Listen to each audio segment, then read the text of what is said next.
together and cover 7 territories here. Awesome. Reading anytime you're ready, Mike.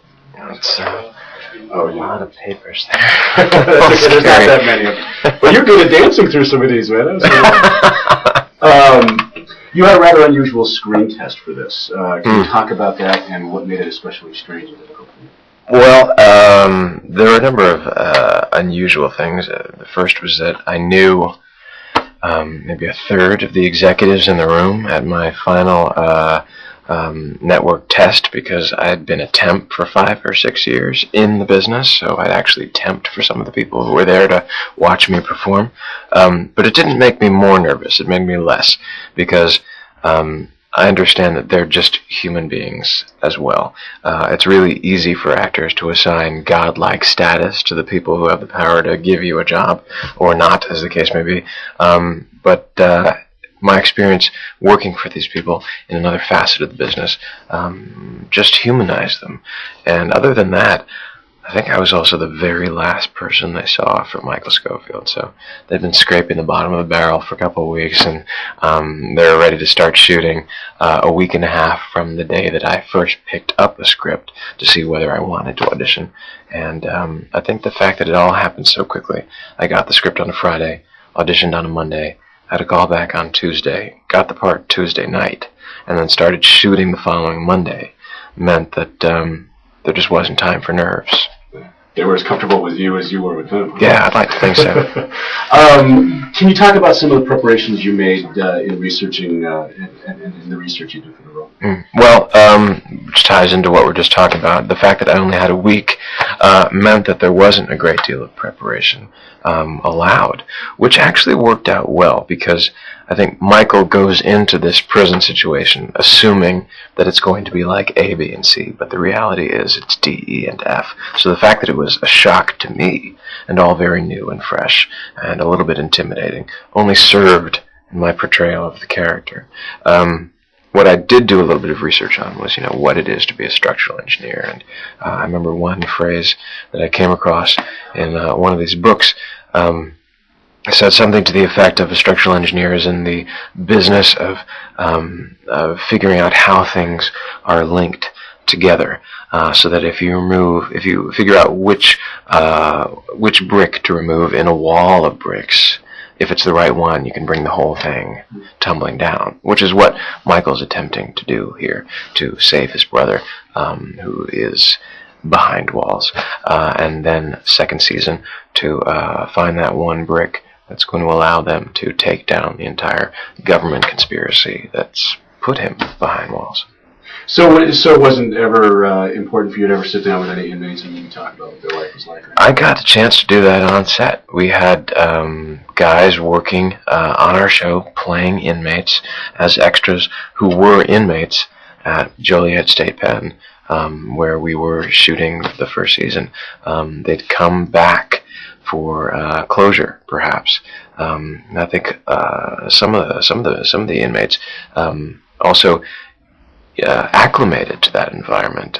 They became used to the routine of it, the regimen, the 3 squares, the guarantee of a roof over their heads. And not that that's an ideal situation by any stretch, but there is a reason why some people get themselves thrown back into prison. Sometimes it's because they're happiest there or most comfortable. Did you ever encounter anybody like T-Bag?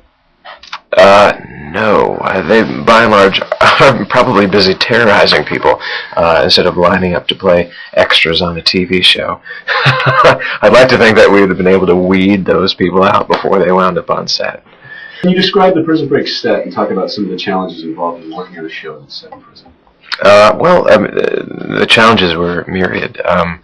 The fact that you're working in what was a functioning prison for 150 years brings its own set of challenges, because you're trying to shoot a scene, you're having a good time, you're laughing out in the sun, standing there in the prison yard, joking around with the cast and crew, and then you remember that someone probably got shanked right where you're standing.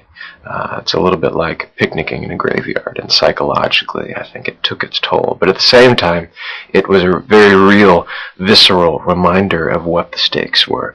The writers came to Joliet State Pen and used the existing prison as the prison on the show. So the walls and the tunnels, the cell blocks and the barbed wire that Michael has to negotiate in order to free his brother actually existed. It wasn't a soundstage in Burbank somewhere. So it made the leap from me to my character that much shorter. And the only thing that I was worried about first season was what happens when we escape, because the show is called Prison Break, and Fox River State Pen was our universe. It was the most important character on the show. It lent so much to Prison Break in terms of authenticity and integrity.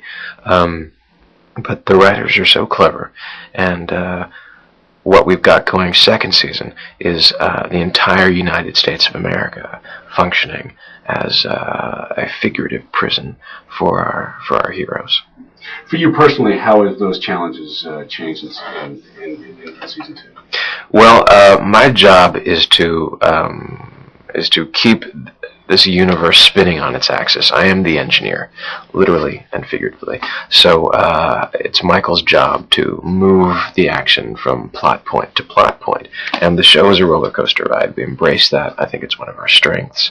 But there came a time, maybe 12 episodes into season 2, which was only 8 or 9 days in the world of Prison Break, where I was counting up how many car accidents we'd had, how many times someone had shot at me, how many times I'd shot at someone else, the $5 million that we wound up struggling for, and losing, and then finding, and then losing, the bodies that have been stacking up, the people harmed and injured and betrayed, also that my brother can go free. There's a lot that's going on emotionally and psychologically, enough to keep a character occupied on another show for 3 or 4 seasons. So it's my job to honor each and every one of those things as best I can, because if Michael doesn't react to the chaos around him in a believable, relatable fashion, then the audience is left watching a bunch of robots going from one stunt piece to the next, and there's nothing to care about on screen anymore. What would you say sets Prison Break apart from other serialized dramas like Lost in 24? Well, I can't say that I'm very familiar with a lot of other TV shows. I don't get the chance to watch much TV. I will say that our writers are especially good at not dropping the ball. They don't leave a lot of loose ends. If some element or hint or clue, some weird piece of business is introduced in episode 5, you know that it eventually will have a payoff. It might be episode 15 or episode 25, but it will all come together to form a cohesive whole. So I think audiences who are willing to invest the time and the energy in the kind of Prison Break universe that we're trying to create will find it a satisfying, rewarding experience.